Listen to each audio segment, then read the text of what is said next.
rêver du futur, de notre futur commun, du futur de notre planète, du futur de notre société et bien d'autres choses qui font de notre vie un rêve et du rêve un autre moment de notre vie.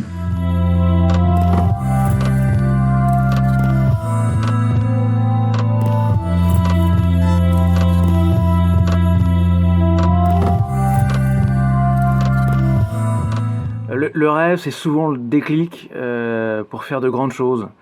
Nous avons tous de grandes capacités, qu'elles soient physiques, physiologiques, mentales ou cognitives. Et souvent, le rêve, c'est le point de départ. C'est le point de départ pour se réaliser. La réalisation de nos rêves nous permet de nous sentir libres. Notre liberté est au prix de la réalisation de nos rêves. Et pour les réaliser, soyons extravagants, soyons non conformistes. Ne nous laissons pas avaler par le conformisme de la société. Prenons des chemins de traverse, soyons des pirates. Faisons ensemble ce qui nous semble bon, dans le respect de l'autre et de la terre. Et encore plus dans des périodes de crise. Plus rien à perdre, alors laissons revenir nos rêves. Plus nous laissons de la place à nos rêves, moins nous nous laissons guider par nos peurs. J'ai une conviction absolue. Nous sommes sur Terre pour réaliser nos rêves. Pas les rêves que les autres ont pour nous. Pas les rêves que la société a pour nous. Nos propres rêves, c'est eux qui nous guident. C'est eux qui nous poussent dans cette direction qui est ce que nous sommes. C'est eux qui nous indiquent notre mission de vie. Rêvons d'un monde meilleur, osons l'exprimer. Osons donner corps à nos rêves. Les gens qui sont heureux, les gens qui nous font passer de l'énergie positive, c'est les gens qui expriment parfois un petit peu d'extravagance, mais ils ont osé donner forme à leurs rêves. Que sans rêve, on ne peut rien faire. On ne peut pas innover, on ne peut pas créer, on ne peut pas y croire. Mais comment donner plus de place aux rêves dans notre société ? Avec les temps que nous traversons, je pense qu'il est important de rêver d'un avenir meilleur et de pouvoir mettre des mots sur nos rêves. Donc pour cela, il existe une journée qui n'est pas encore assez reconnue, c'est le 25 septembre. Cette journée mondiale du rêve s'adresse à tout le monde, les enfants, les adolescents, parents, grands-parents, parce que tout le monde a le droit de rêver sans limite, car c'est fondamental pour avancer dans la vie. Cette journée a vraiment du sens, tout simplement pour permettre aux jeunes d'avoir de l'ambition, d'oser la réaliser, de la concrétiser. Et pour ça, les rôles modèles sont assez importants. L'artiste, lui, le rêve, c'est un thème qui lui parle au quotidien, puisque c'est ce qu'il vit, finalement. Ben oui, il est en plein dedans et nous on est là pour l'accompagner, mais s'il n'avait pas eu ce rêve, on ne se serait jamais rencontrés. Parce que nous, notre rêve, c'est que les artistes arrivent effectivement à concrétiser leurs rêves. L'art et la culture doivent être vecteurs de savoir, de prise de conscience, d'esprit critique, mais également d'imaginaire et de rêve, pour construire peu à peu ce que certains commencent à définir comme un objectif pour nos collectivités, pour nos sociétés. Et là, je m'adresse aux villes, je m'adresse aux politiques et au-delà des professionnels et des artistes. Et cet objectif, il se définit en quelques mots, le bonheur local brut.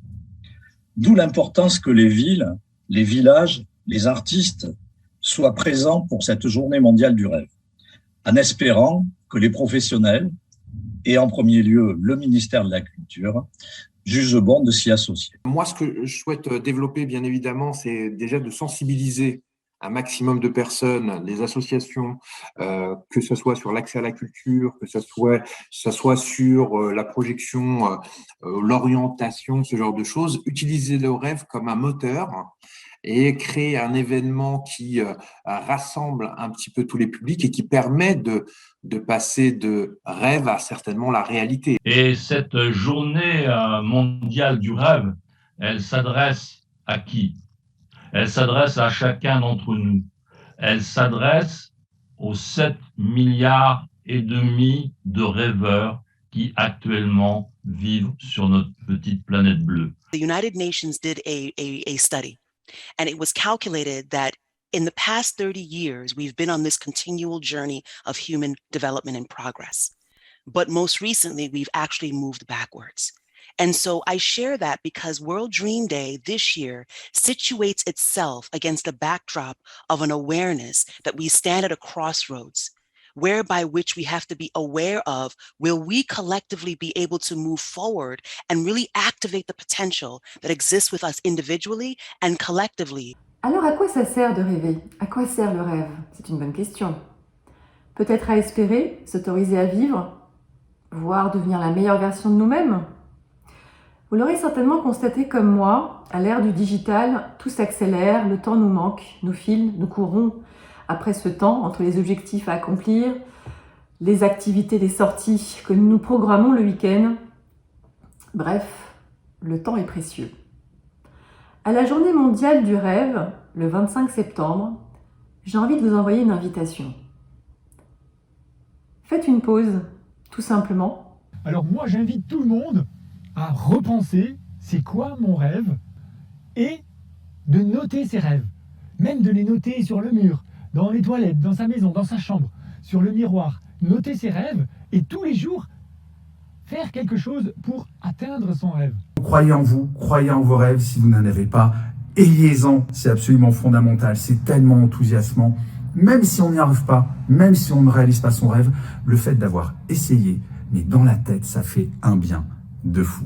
Qu'est-ce que j'ai vraiment envie de faire? Est-ce que je veux m'écouter ou continuer à faire du métro boulot dodo toute la journée, alors que c'est pas ça vraiment que j'ai envie de faire? Moi, j'aspire à autre chose. J'ai plein de rêves et j'ai pas envie d'attendre plus tard pour les réaliser. En fin de compte, lorsqu'on est rêveur, bien souvent, on est créateur. Lorsqu'on est créateur, de toute façon, c'est une énergie intérieure que vous avez, et il n'y a rien à faire, il faudra la réaliser. Donc vous investissez, et puis progressivement, vous inventez, vous défrichez un chemin sur lequel vous allez vous rencontrer, sur lequel vous allez rencontrer tout un tas de gens, de personnes, de découvertes, et c'est ça, en fin de compte, qui va fabriquer progressivement votre rêve. C'est ça qui va fabriquer progressivement la réalisation de votre rêve. Un rêve, c'est quelque chose qui n'a aucune influence extérieure. On peut être inspiré par des gens, mais en réalité, ce qui va se passer, c'est que surtout, on va le porter. Un rêve, parfois, on l'a entendu, il n'est pas toujours clairement défini. Par contre, il va se réaliser au fur et à mesure où on va marcher. On va le découvrir au fur et à mesure où on va marcher. Par contre, on est porté. Il y a une énergie, on sait. Alors que dans la chimère, on veut. On veut. Il y a comme un enjeu. Si on l'a pas, ça va être terrible. Un rêve, il existe, mais il a besoin d'être nourri pour que tout d'un coup, il devienne clair. On a besoin de le reconnaître avant tout, puis l'accepter pour pouvoir l'honorer et le nourrir et en fait le réaliser. Sur mon parcours, j'ai vraiment compris que ces rêves allaient changer mon destin. Et finalement, j'ai commencé en tant que coach à accompagner les autres sur ce changement de destin. Et puis à un moment, je me suis dit, mais il faut que j'écrive tout parce que ça marche vraiment, vraiment. C'est des petits trucs et astuces tout simples. Ça marche vraiment. Donc j'ai voulu tout mettre dans un livre pour que ce soit accessible à tous parce que vraiment, ma grande mission pour moi, c'est de dire aux gens, croyez en vos rêves, de tenter en tout cas que plus aucun rêve ne soit jamais orphelin. C'est mon grand souhait. J'en ai un qui me tient à cœur particulièrement, que j'ai envie de crier haut et fort, qui me hante chaque seconde de ma vie. Et donc, c'est celui de déclarer la journée mondiale du rêve, une journée officielle sur le calendrier de l'ONU. Et quand on a un rêve, on se pose la question, comment le réaliser? Et donc, pour réaliser mon rêve et faire déclarer une journée à l'ONU en général, c'est un pays qui doit porter cette journée à l'ONU. Et ça tombe bien parce qu'on a reçu un mot de la part de notre cher président de la République, écrit par son chef de cabinet, et je vais vous lire. Donc, le président de la République m'a confié le soin de vous remercier pour l'aimable invitation que vous lui avez fait parvenir. S'il ne peut répondre favorablement en raison d'un agenda chargé, Monsieur Emmanuel Macron forme le vœu que cet événement rencontre tout le succès qu'il mérite. Et donc, j'espère, notre cher président, que vous allez soutenir cette journée mondiale du rêve à l'ONU parce qu'on a besoin de vous et on a besoin de cette journée. Pour cette occasion, je vais vous interpréter un titre qui évoque mon rêve à moi. Mais j'invite tous les artistes à faire de même en mettant le hashtag Journée mondiale du rêve sous la publication que vous allez partager. J'ai donc choisi Prière pour chanter de Barbara Pravi. Je chante, c'est ainsi que je suis humaine, c'est ainsi que je me sens belle, et que mon corps trouve sa place dans ce monde. je chante pour que la joie dévore la peine, pour que ma foi ne soit que faite. Je ris, je transforme et je chante plus fort, pour réveiller les anges et la douceur, habiter les maisons et les cœurs, réunir toutes les folies, tous les contraires aussi, et enrober d'une seule voix tous nos frères, dans tous les mondes, de toutes les terres, et sourire à cette vie si humble et si légère. Je chante, oui, que veux-tu que je te dise? Si ça te plaît, si ça t'épuise, je m'en excuse, mais je ne m'arrêterai pas, car je suis libre, et personne ne pourra me dire qui pourrait calmer mon délire. C'est une force qu'on ne m'enlèvera pas.